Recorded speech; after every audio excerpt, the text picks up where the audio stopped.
As we do have Jin Air moving back over to the blue side. We'll see what's going to happen. So far, the Fiora will kick things off. We saw Thresh and Galio followed up by Jin Air in game 1. If Longzhu does not ban a jungler, then perhaps the script will change. Well, there we go. So if Jin Air wants to adapt any of their bans towards what they've seen from Longzhu so far, same time we might have the same 6 bans, Kilios. It's starting to move that way as the Thresh does come down yet again. Lots of respect being shown to and to Gorilla. And Longzhu will ban Elise with the final ban. There'd be no reason to ban these two and not ban it, you'd have to think. So will Jin Air want to change the script? As you say, Galio was thinking, okay, in this spot they will ban away Orianna. Respecting that Longzhu will maybe want to blind pick a mid laner, given that counter picking a mid laner didn't work for them in the previous game. Longzhu stick with the same ban, so Galio is available. Guzan has taken it to the mid lane a couple of times. If he wants to do a containment mid laner job, that's certainly one champion to do it on. Or we could just see it for Ixu perhaps in the top lane. Or even Snowflower in support. The triple flex from Galio has already been shown in the LCK. We have had top, support, and mostly mid lane from the Galio this season.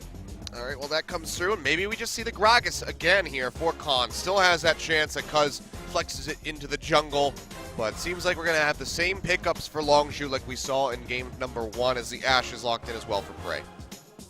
Kha'Zix definitely has a rougher time when Galio is on the Rift, so perhaps that will not be the jungle choice for Kha'Zix. Again, could still be just picking up the Galio, sorry, the Gragas. It is a flex pick. Caitlyn taken like game 1 for the side of Jin Air. Haven't shown their hand just yet.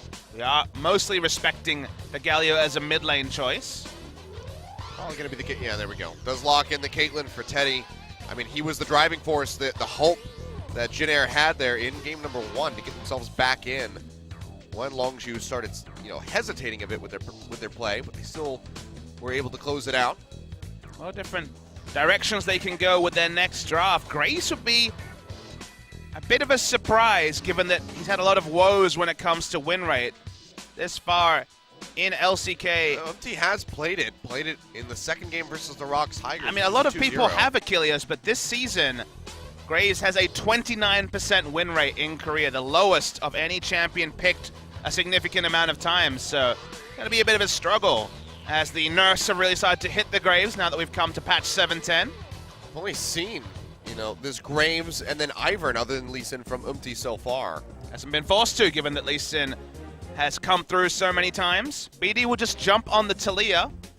Maybe a blind pick, maybe a response to the Galio. Will be Farm Wars if we see the Galio versus Taliyah matchup in the mid lane. They're definitely feeling like the Galio may be going elsewhere. Already banning Syndra, strong matchup into the Taliyah. Zed, Kassadin can do very well against Taliyah, so see if there's a double ban in terms of the mid lane role or not. Just going to ban the Jace. All right, get rid of that. Kennen so far from Jin Air, final ban. They want to go. With the Kennen, then maybe they are respecting that flex with the Gragas into the jungle as well. Support and either top lane or jungle need to be selected for Longzhu.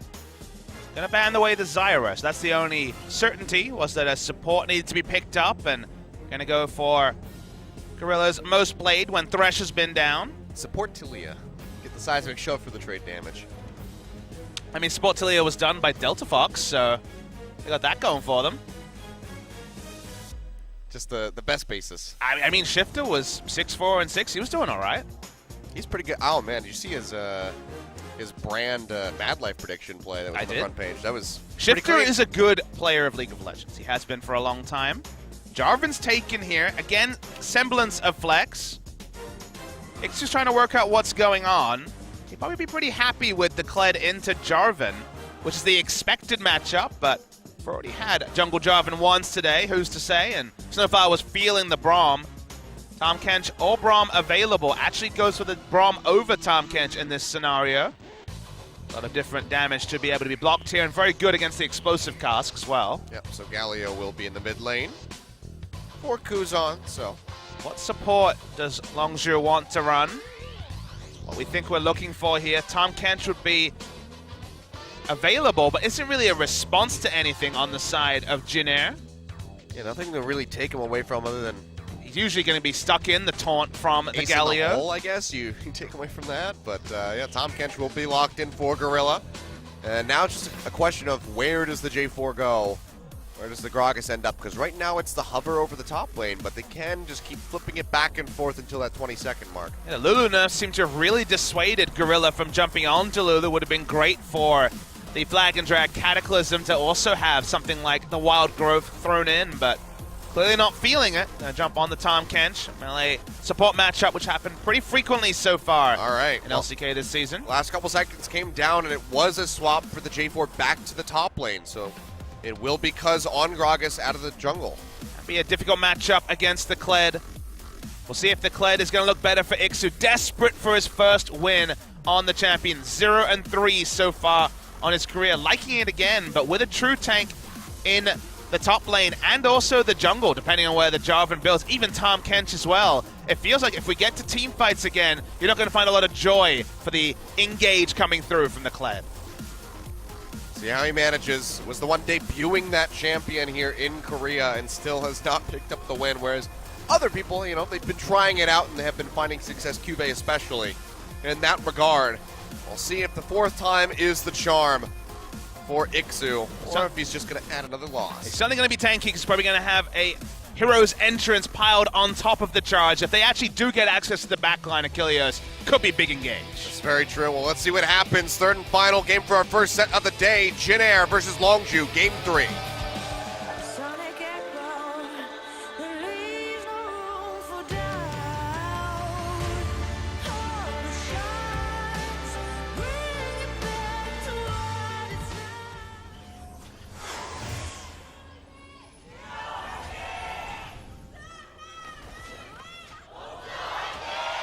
Fans still hanging in there from both sides. Been a nice Saturday night out with us here at the Soli Stadium. The hottest of dates. Saturday night, LCK. I mean, honestly, given the usual male to female ratio, it's not a bad spot to bring your girlfriend for a date or your boyfriend. Now I'm thinking of LCK singles night. Be a very eligible bachelor here, as you say, with the percentage of female fans. It's just like a mixer, you know. Well, it is a mixer of people who love League of Legends. Instead of a fan meet at the end, you know, you just have like a singles little, mingles? Yeah, singles mingles thing. There you go. Just hang out, get like a canned coffee or something from the CU. I mean, given that most people use dating apps, just having League of Legends on your interest does make it a bit of a League of Legends singles mingles. That's true. I remember when I was at Madison Square Garden for the summer finals, Reginald was talking about, he's like, what if I invested in a dating app around League of Legends? Never happened, obviously, but leaving money on the table. He started really going hard at that idea that night when we were sitting there. Well, wave clear wars in mid lane certainly will be the way.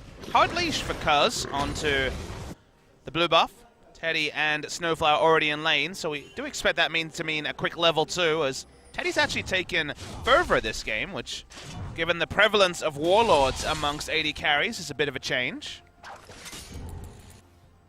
Let's see how this top lane matchup's going to evolve, because, I mean, we saw game 1. Took a while for Ixu to get the upper hand versus the Gragas, and then once the explosive fight started happening, that completely got taken out of his grasp. So needs to have a better performance this time around. Because will be spotted, walks over that ward as he starts up the Raptors, but no one really nearby. So he will start making his way over. It is a slow take, so might be able to take a few of these away. Kuzan starts cheating forward, and MT will be walking in. No Smite available, Cuz, but MT as well. Smite used. Let's see if that many got the camp. Probably does. Hard to tell, but looks like he did get it. It's only a few CS there for MT. But he's going to be looking to take away that red buff, as Cuz is just going to walk down towards that lower side of Jin Air's jungle by the look of things, where the buff's not there. Trades continue in top lane. Khan for now being able to stand up, wasn't able to dismount Skull either. As you say, on the other side, he knows that Graves has gone top side. Kuzan, yeah, just as punched forward, does knock up Cuz. He BDD throwing out that seismic shove means that Kuzan's going to have to flash away. Not in range for the taunt either, so can't get any answering damage. Meanwhile, Gorilla getting locked up. Customers comes through. Takes quite a bit of damage. Almost has the Devour in onto Snowflower. Walks back forward, looking to finish this one off. Gets the Devour now. Cuz joining in the fray. Heal comes down. Snowflower slowed up. Body slam comes through. Roll the barrel comes out. Getting a little bit more damage. And Gorilla with the tongue finally takes him down. Gets that first blood. The TP will be canceled by Ixu out of the top lane. Yeah, last possible second, Ixu realized didn't have kill pressure with the health bars being over 250. Very interesting set of trades. Looked like Teddy and Snowflower were going to win out because the Fervor was getting to max stacks as he free hit onto the members of Longzhu, but Longzhu had the coverage. They knew Cuz was on their side, but perhaps didn't anticipate him actually arriving in time. It ended up being really big. And this time, first salvo is shot out by Longzhu. Yep. Come up with that one. Unfortunately, first blood going over to Gorilla rather than Prey, but just had to confirm it. It was getting a bit too shaky for Snowflower to maybe make it out of there with his life. It does just take that one away.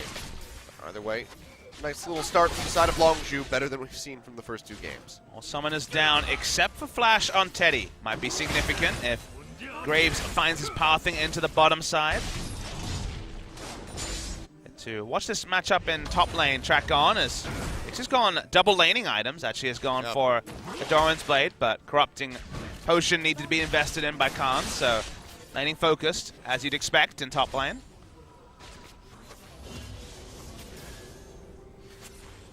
Where he wants to go. Expect it's probably going to be double Tiamat from these top laners. Snowflower doesn't have confirmation that Gorilla's not in that brush because he shorted the Q, so but now has to respect it. Pushing in the lane means that he has the information finally, but Gorilla will get his Sight Stone on first back after picking up first blood. So it's going to be working away, trying to get that quest completed so we get that passive shield coming through. Playing over bot side, there is actually significant warding advantage on the first Drake, which is Infernal, so always feels good to play around bot side when the Drake is also obliging as an objective. Oh, waiting for control ward. He's going to get slowed up. The Tongue Lash comes through, withdraws away, gets himself out safely with the flash. But good placement and pressure coming out from Gorilla.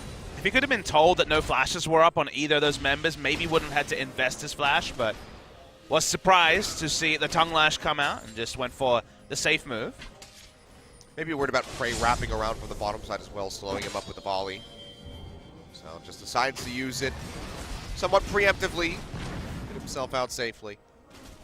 The reasons why I'm not a big fan of Graves with this particular draft is that feels like he's going to be spending a lot of his time passively farming defensively, and thus the big Hero's Entrance plays on an invade from Umti probably going to be largely absent. I mean, there's also really no concerning AP damage on the side of Jin Air. Kuzan's going to be it. I mean, Galio does do a lot of damage, but it's mostly poke. It's not really big burst unless it's the early game. Well, the taunt comes down, and yeah, like you said, Justice Punch does do quite a bit. He's going to be pretty squishy. Now Cuz coming over the wall, slows him up with the barrel roll. There's no flash here for this Galio, but Cuz is level 6, so can't throw out the explosive cast and get the kill. And so the threaded volley was actually blocked by the last minion when it was cast by BDD. Now he coming in. It's a lot of damage down with that end of the line. And that's going to free him up to push into the jungle and maybe take away these Raptors yet again. Again, if you get the right angle from Ixu, sure, you can see the Hero's Entrance used aggressively. But if you don't, I think one of the big issues here will be the fact that because Umti largely has been playing a farm game, hasn't actually been able to get into the face of Cuz, you won't necessarily see the play that really vindicates mid lane Galio, which is being that pseudo-Twisted Fate, getting in the and rotating first into the enemy jungle and allowing more objectives to be piled on to that of the Graves. A lot more defensive laning so far. I don't think so. Just losing out on Skarl for the 18th time this game. But seems to be fine, still holding up quite well as far as CS goes as Khan. Things even. Khan doesn't have any of the items to threaten, especially with Skull so close to being back off cooldowns. It's been a farm lane so far. Reliability of that will help Longzhu. The team fighting for the Jarvan is a lot more straightforward than that of the Kled. You could argue that Kled's getting closer and closer to his 2-item split pushing pressure as well. Yeah, next back for both these top laners should be pretty fruitful as far as the items are concerned. And informational, because there we go. Tiamat is going to be the purchase for Khan. So he's going to try and fight fire with fire, even if traditionally you feel like Kled will have the all-in advantage, has fervor and also the superior dueling most of the time compared to Jarvan, whose burst is certainly massive, but system damage a little bit lower. Well, maybe we'll see some scuffles around the top side of the map. As that red buff will be taken away here by Empty. Tribrush is warded. Seems like he's just going to go ahead and recall back. Playing around with a lot of pressure. Kled has had the lane pushed up.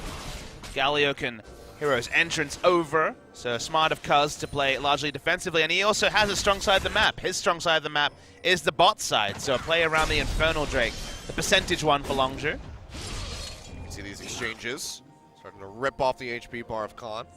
Trades back a little bit as he does land that Dragon Strike, but he's at the all-in potential for this Kled at the moment. Seems like he should be able to beat out the G4. And when you talk about poke as well, the moment that Khan uses Q, he doesn't have EQ to get out. So yeah, he has to choose between poking and potentially an escape strategy. I mean, right now he's choosing his battles rather well, working around the passive to get Watch that the Skull, though. coming through. Goes back in with a flag and drag. Yeah, Skull comes back down. Ixu dashing forward, looking for the kill. Gets him with a bear trap on a rope. Should be able to finish him off. The Aegis Shield comes out. Ixu goes low, but it's going to be the 1-for-1. They both go down as the turret locks onto the Kled. No Hero's entrance, but both of them will die, Heroes. That was a very manly 1v1 in top lane. Both of them pop open their water bottle and say, okay, well, that'll do. Yeah. The winner is Ixu, though, because he was able to push in the minions as he dies, so we'll deny a minion wave over from the side of Longzhu. So while it's not a big CS advantage, at least having the minions pushed in is something. Very slight little takeaway for him. Well, better than expected for Khan, probably.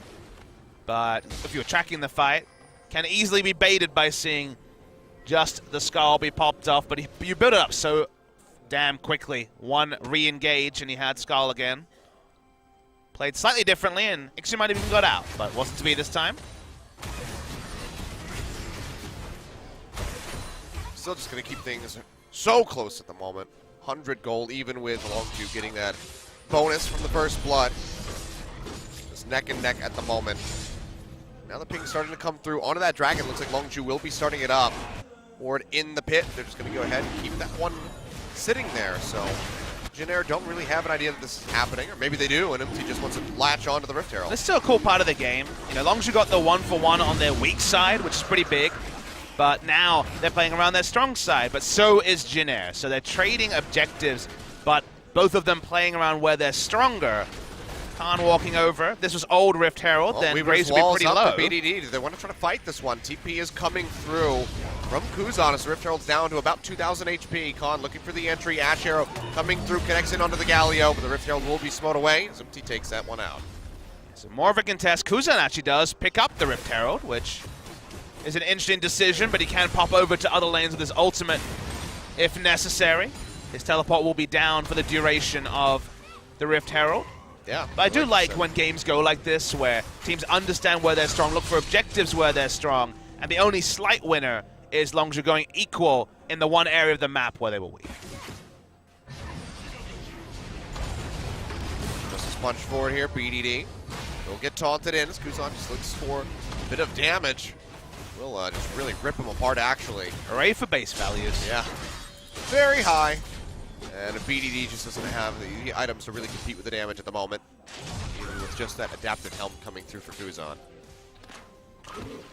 So that will force BDD out of mid lane. He has gone for the cleanse this game, which may save him, may not. But being forced out of lane means we're going to see the Abyssal Voyage forced out of Longzhu to try and deal with this Rift Herald. Big rotation up here from the rest of the squad as well, but it seems like they won't even be able to finish off this first turret. The wave gets cleared out rather quickly.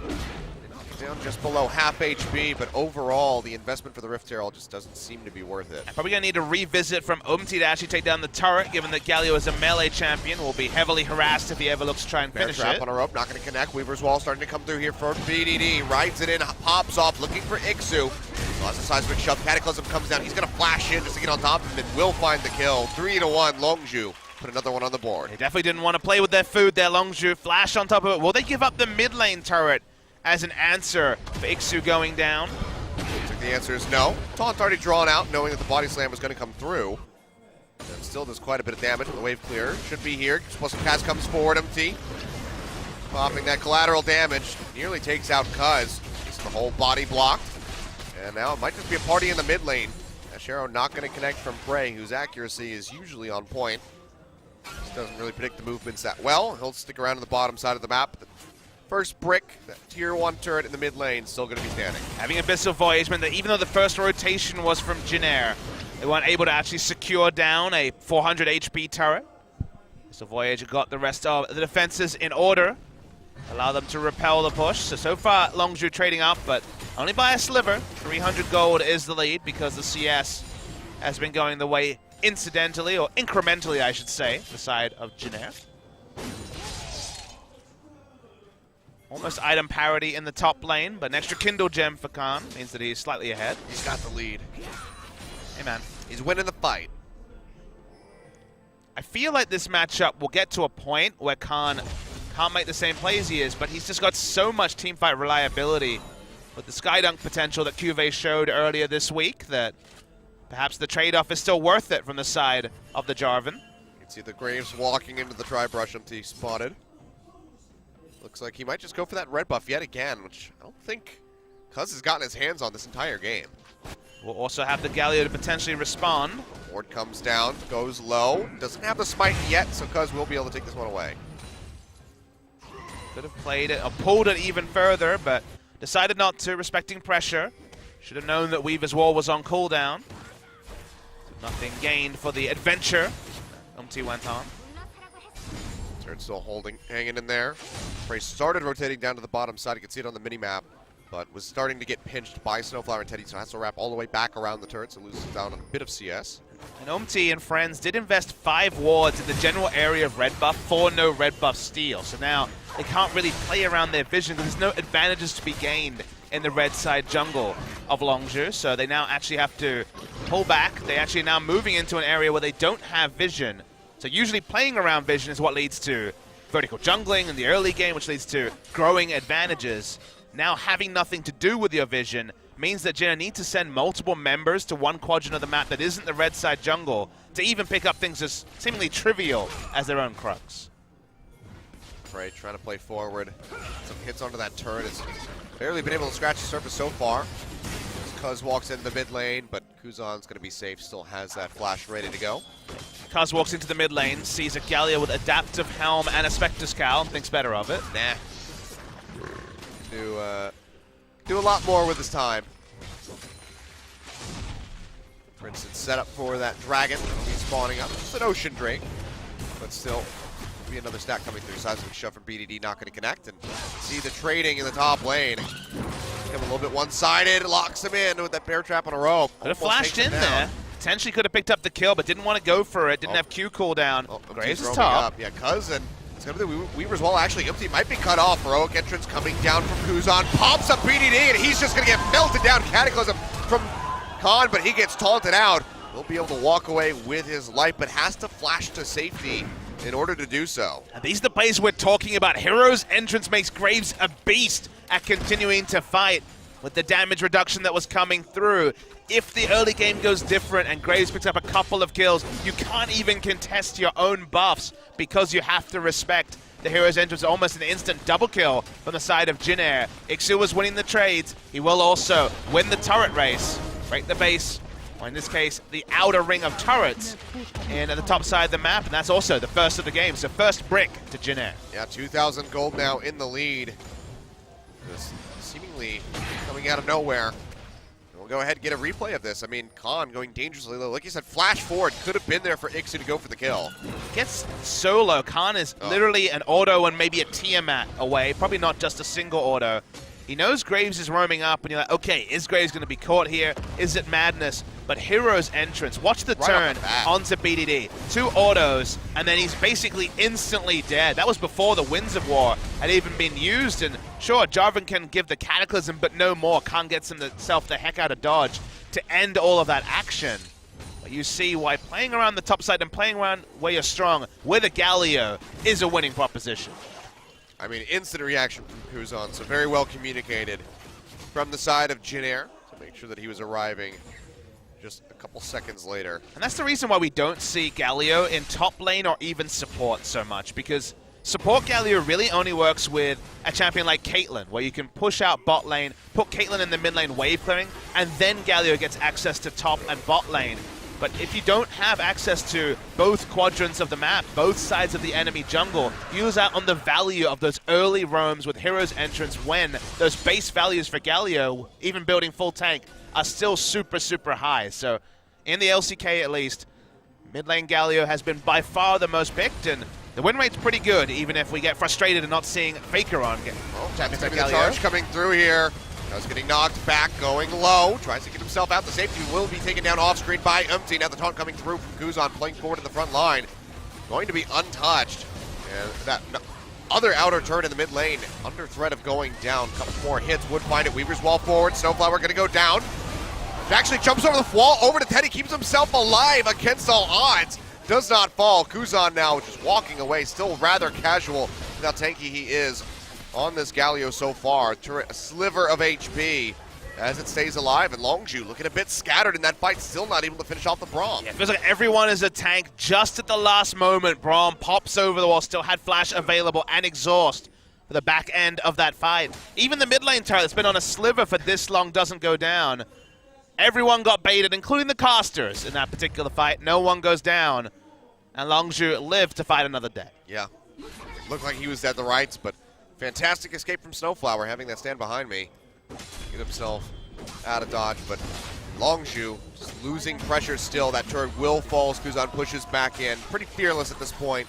There's not a whole lot the BDD can do until he gets, Void Staff, a couple more items coming through. As right now just does not have the AP to get through that Adaptive Helm, and now Spirit Visage that comes out on top of it. That is a very disgustingly powerful Kuzan. Galio's fun. He's basically immune to the Taliyah, and one of the reasons that Taliyah has been very popular in the meta is that she can split push without even having to have the teleport. But now she's going to get matched by Galio, whose base values are going to definitely more than tickle the side of the Taliyah, and takes 0 damage from the Taliyah. Probably going to be Void Staff second for BDD. Wants to go for Death Cap or a higher AP item just to have the ability to shove super hard for the majority of the game, but when you see a Galio like that, who you're largely going to be matched against as the game goes on, you're kind of narrowed in terms of the items you can build. Could be a Liandry's as well, I guess, if he so chooses. Not as strong against the Galio, but kind of straddles the line. And that shield of his help eat up a lot of the Liandry's damage. And the 170 magic resist. That too. Yeah, that works as well.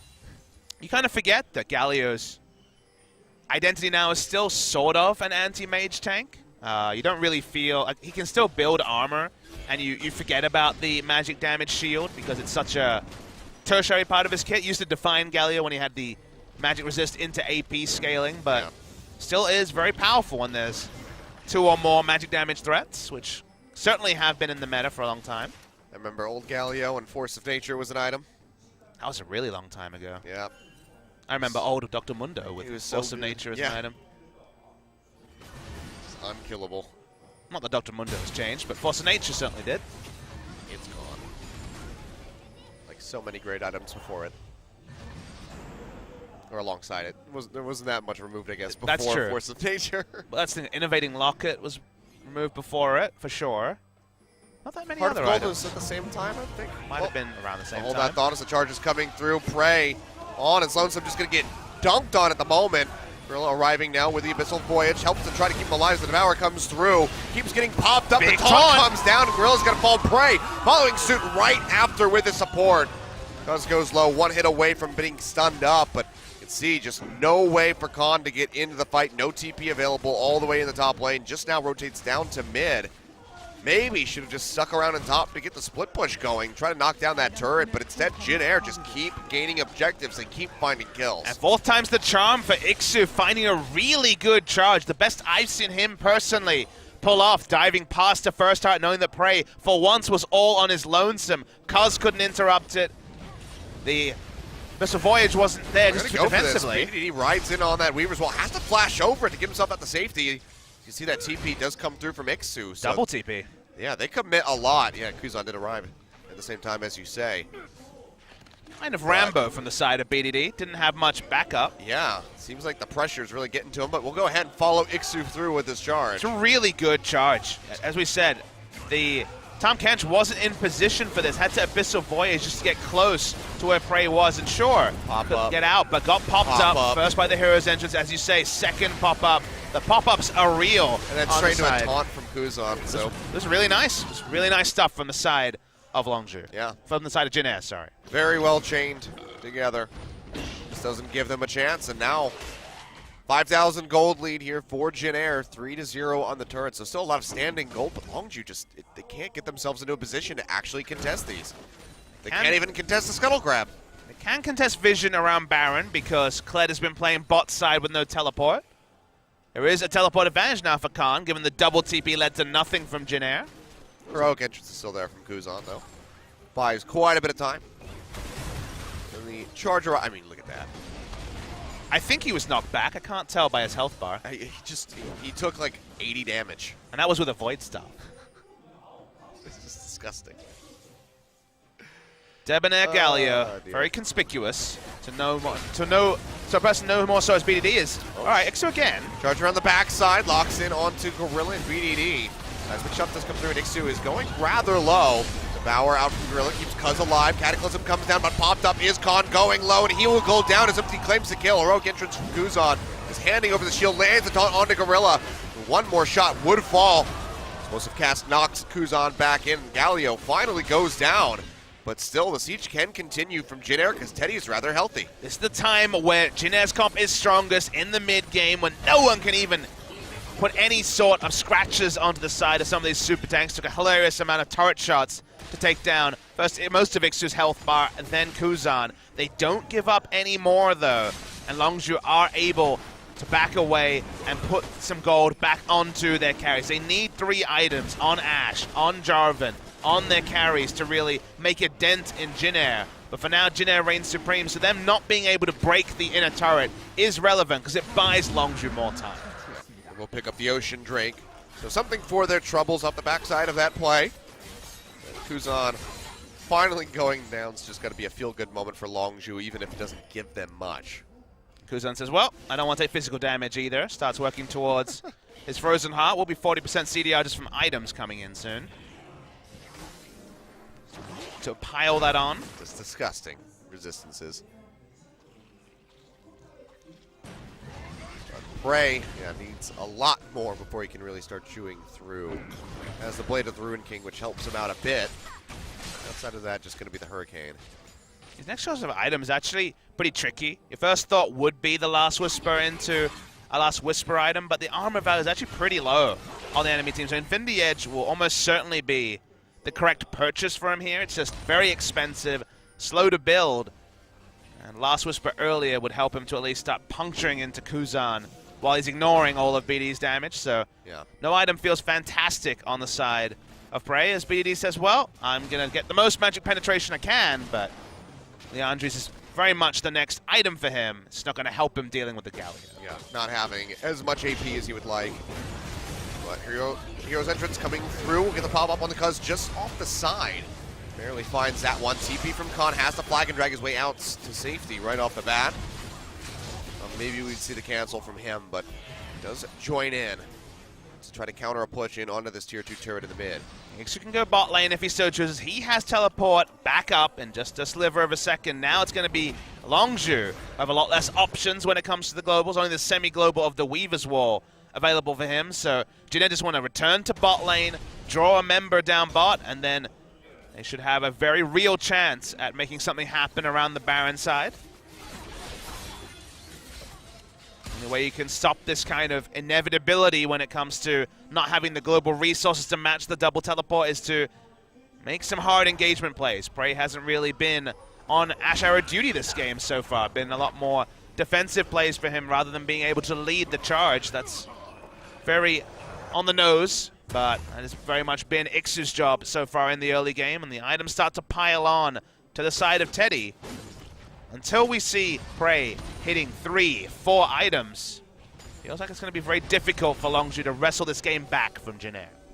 Yeah, so could just be all in on delaying this one as long as possible for Longzhu. But have to start being worried about Baron. We saw how early Jin Air was able to take that in game number 2. If they get a couple picks, they're going to turn straight in onto it. So this next, potentially 10 minutes or so from Longzhu, try to be without any mistakes. Which game 1 Longzhu, you could see that. Game 2, admittedly with Rascal, things looked a lot more complicated for them. Now we're at game 3, where Kled is split pushing them. Khan is forced into the bottom lane, and that means it should be a power play on the top side of the map for Jin Air.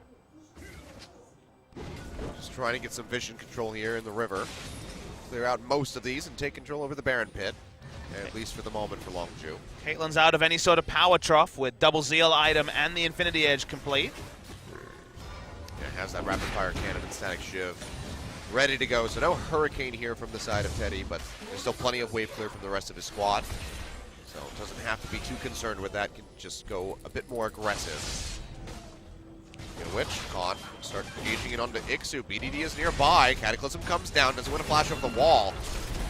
Quite connect onto that seismic shove. Now the hero's entrance coming down, gets the pop up onto Khan. They might be able to turn this one around. Flashes away with the taunt there with the flash from Kuzan. He's able to lock him in and he goes down. Now Glacial Fissure coming through. Gorilla has to get the devour. Flashes in underneath the turret, but he still falls.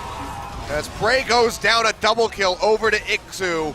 Finally showing up on this Kled for himself. Kuzan heating up that turret, goes back in for the taunt. One will more connect hit onto it. Yeah, they're just going to go ahead and finish off because BDD, the only one that will be alive at the end of the day, and that could be Jin Air breaking the base. It does look like it's going to be that. The hero's entrance once again is the difference between the two teams. Those globals come in massive. The Weaver's War only coming in now after the team fight was abandoned by Longzhu, and the base is broken at 30 minutes. Didn't take a Baron. Just brute force from the side of Jin Air. Oh boy, bad spot to be in now. Longzhu, even with that Infernal Drake, just cannot come up with these kills.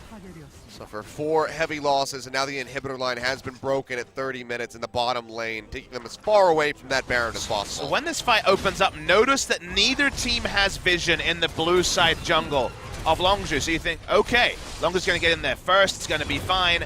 The hero's entrance comes through, and you see that Jin Air is pretty fearless here. They just cut through. They had vision of the other members of Longzhu just being in the mid lane wave clearing, and they all have one-track mind of diving in. They know that if the turret aggro goes specifically to Kuzan, he can walk out scot-free.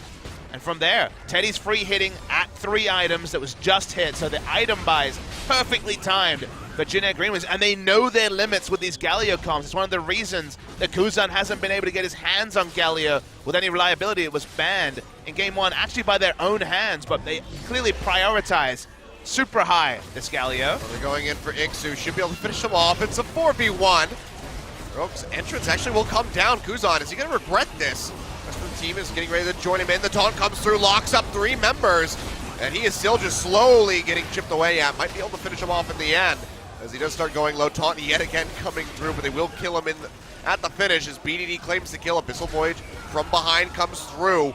Glacial Fissure with the flash thrown down by Snowflower comes up with a kill onto Khan, but so far it's a 2-for-1 in favor of Longzhu as they try to get back into the game. They actually flash in just to kill one to stop Baron from being a potential objective. Still going to be potentially started here by Longzhu. This is the first time they felt ahead, given how far they've been behind they've been in terms of pressure and tempo in the past 15 minutes. Trading up was something they were kind of granted by Kuzan, going in very late with the hero's entrance and getting no value out of it.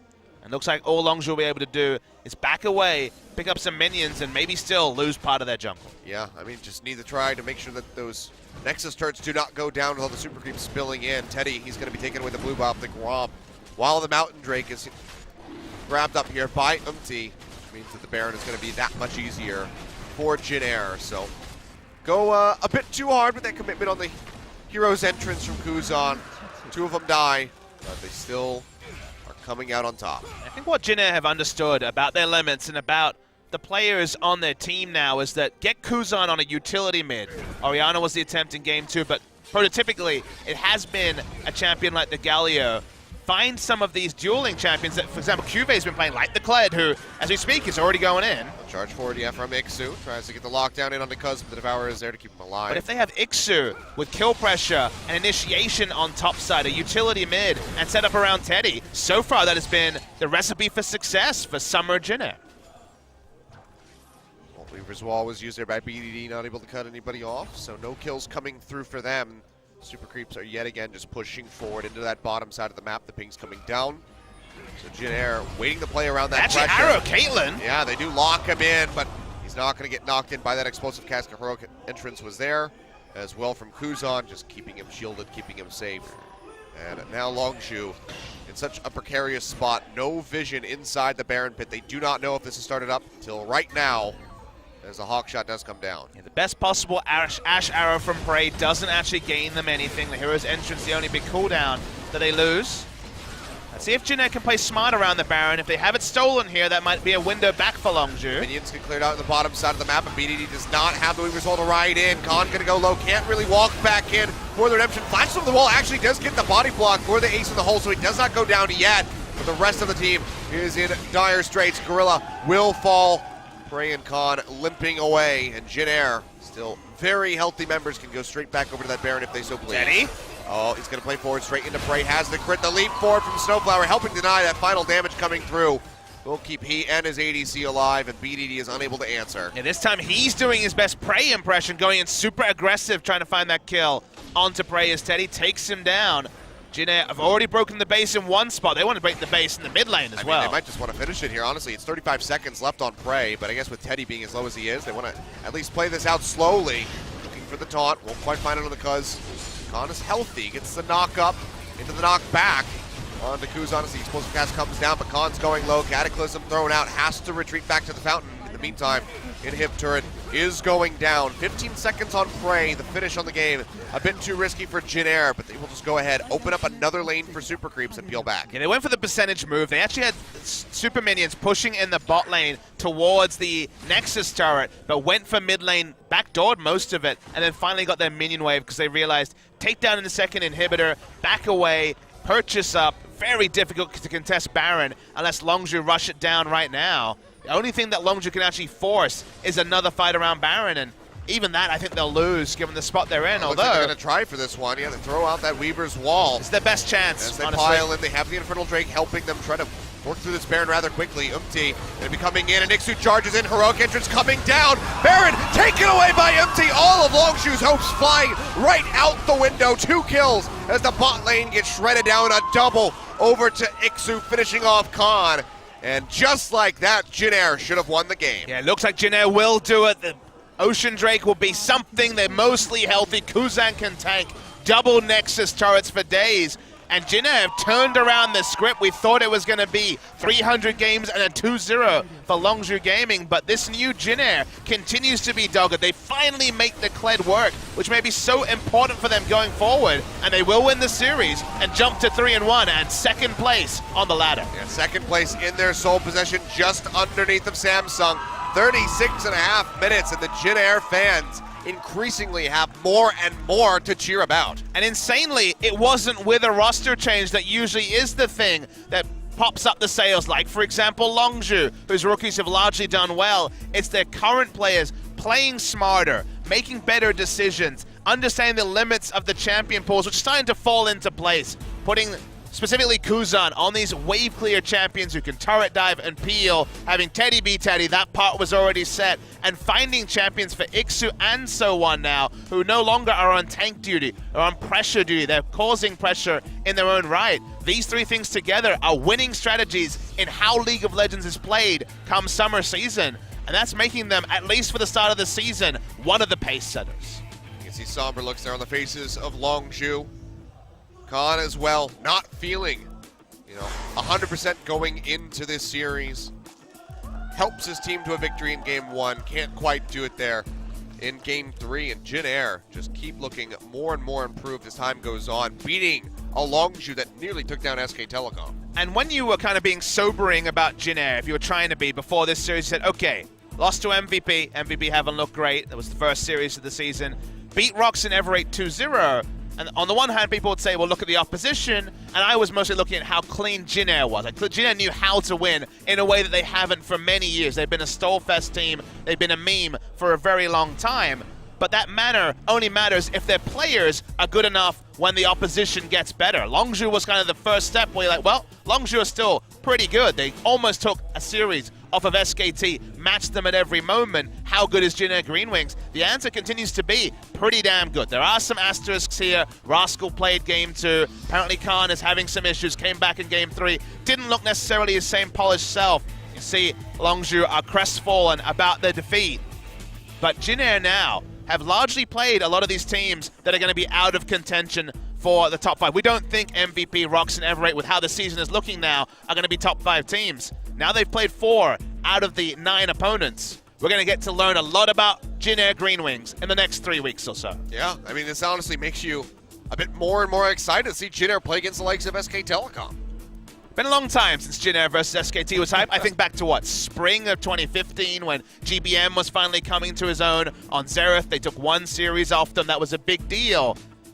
But I don't know if Jin Air is going to be a contender. We've seen teams in the first couple of weeks look good and then fall away. But I know that there's something about Jin Air. They do understand how to win. And it's not the meme team. It's not the 50-minute dream that they were for literally 5 seasons. The best part of 2.5 years. Oh, look at that. Damage coming through. BDD doing his damnedest with that Talia, but Teddy yet again on the Caitlyn. The shining star, as you said, for this Jin Air roster. And all that Talia damage was being wasted on Kled and Galio in the front line. That was the problem. And one of the few downsides of Talia is when you don't snowball and there's true tanks on the enemy, you're not quite Karma, but you're not that far away from Karma in terms of all your damage being absorbed by the likes of Galio. The Galio ban's going to start coming out of Kilios, and that's also credit Ixu, who had 3 not great games of Kled. Came back to it again and again, and specifically the charge down bot was the best of those he's had, best performance he's had. So1 had some great games earlier this week, and now they have a bit of a headache. Who to play between Ixu and So1. All right, well, good job, Ixu. You got your Kled up to a 25% win rate. Hey, man, you got to start somewhere. Got to start somewhere, Achilles. I mean, he just, bested Khan in this matchup. And I mean, you said that, this was going to be in favor of the Kled coming down to it, but he still played this so well as it got to the team fight phase. He's jumping on the Kled hype train like we were with that particular charge. Synergy between the Kled and the heroic entrance. The bouncy castle. It does feel like we just have to keep coming up with new duo names for ultimates, because the hard engage with heroes entrance combos are so cool to watch. But they were deadly effective for the few times that specifically the Tom Kench was away from Prey. He would die in those scenarios.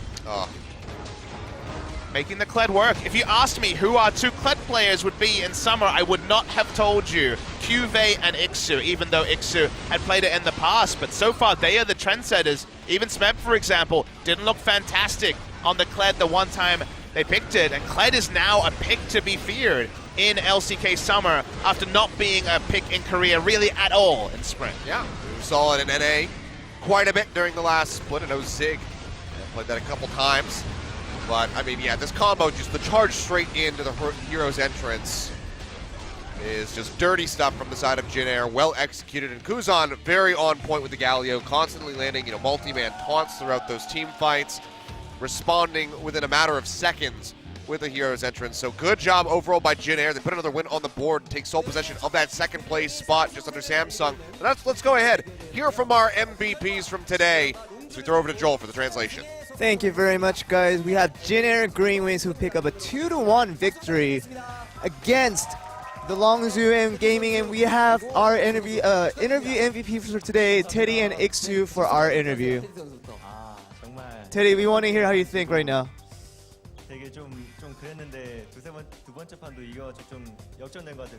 I feel like, the first game was a big tragic for us, and we were kind of feeling tilted after that, but winning the second game allowed us to be better on the third game. Yeah, for me, like, it's been such a long time since I've been doing this, since I did this interview, and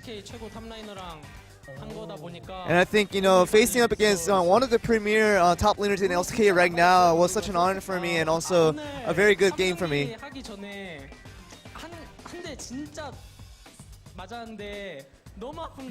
Yeah, when I was playing the Kled, and I was trying to go in pretty aggressively, you know, but getting that one turret hit hurt a lot, so I had to get my composure back right away. And of course, we have to talk about the first set, where, you know, you guys did face a loss, and that should have been a big hit on you guys going to game 2. Yeah, I think we were trying to be a little bit aggressive on game 1, trying to get early advantages, but, you know, I think that was a risk that we took, and we did have to take for that, and especially around the Drake when we messed it up. That took a big toll on us, and we didn't have much to hold back, get back into the game. And we have a video highlight of where the Jin Air bot lane was doing all the carry for the team. And this is a minuscule of differences that made all the difference. You know, whenever Snowflower and I see a kill opportunity, we just kind of go in. We don't really think too much about it. Who usually makes the calls to go for the kills? You know, you say Snowflower, but, you know, isn't Snowflower pretty disappointed that he didn't get the MVP? Yeah, I think he was pretty disappointed that he didn't get the one. And Iksu, you've always impressed with the damage you have actually taken per minute, more than the damage you've actually put out.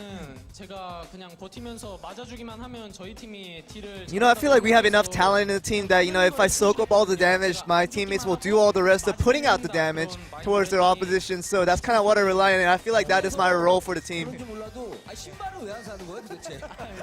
And what's the reason for not buying shoes? We have to ask you about that.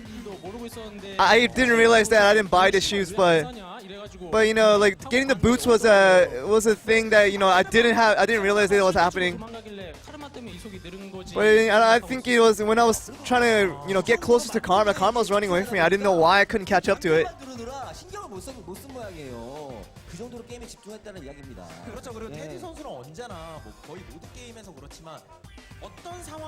And Teddy, it seems like no matter what the situation is for the team, you always try to do what you're supposed to do as the AD carry, putting out the damage when the team needs it the most.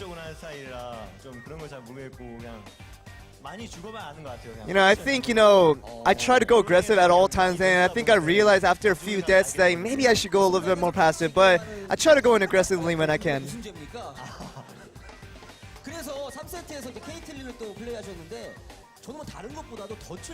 And we want to go into game 3, and one of the things that we have to compliment you on with the Caitlyn was a trap that you said that was very beautiful.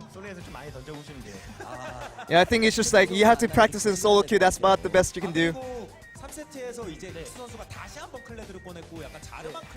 And Iksu, you pulled out the Kled once again in game 3, and you faced up against a Jarvan. But wasn't the matchup a little bit difficult for you?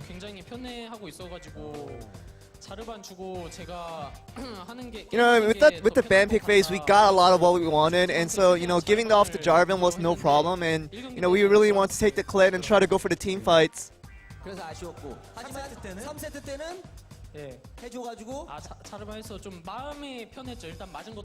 Yeah, but I think, you know, game 3 I felt a little more comfortable since I did play the Kled a couple of times.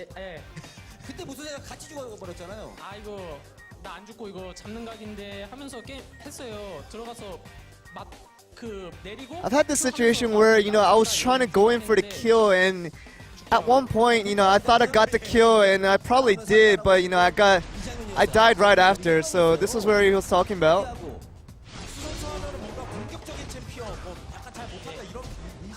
And a lot of people do criticize on your offensive picks, but you showed it here today that you can play some of these offensive picks. And what a shame.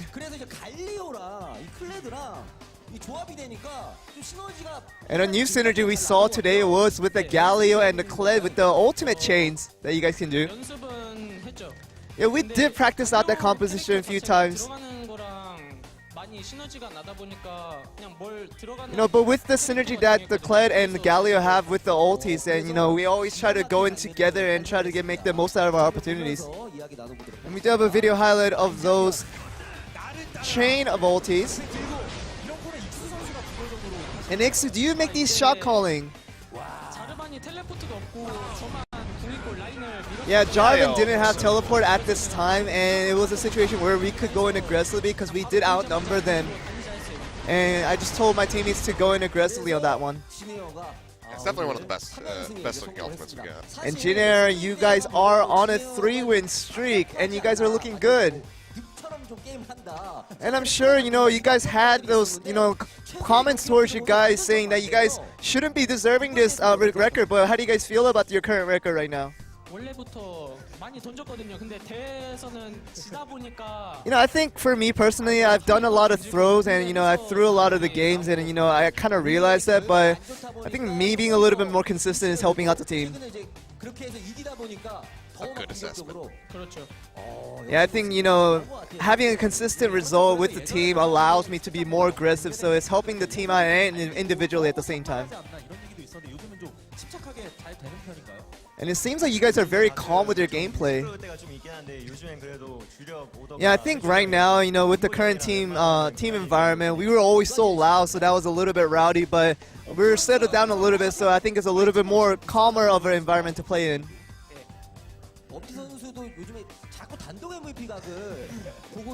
And of course, you know, Umti has said that he wanted a solo MVP, but what do you think about his current play right now? Yeah, Umti was crying in the back saying, why wasn't I the MVP, you know, but he was really whining about that.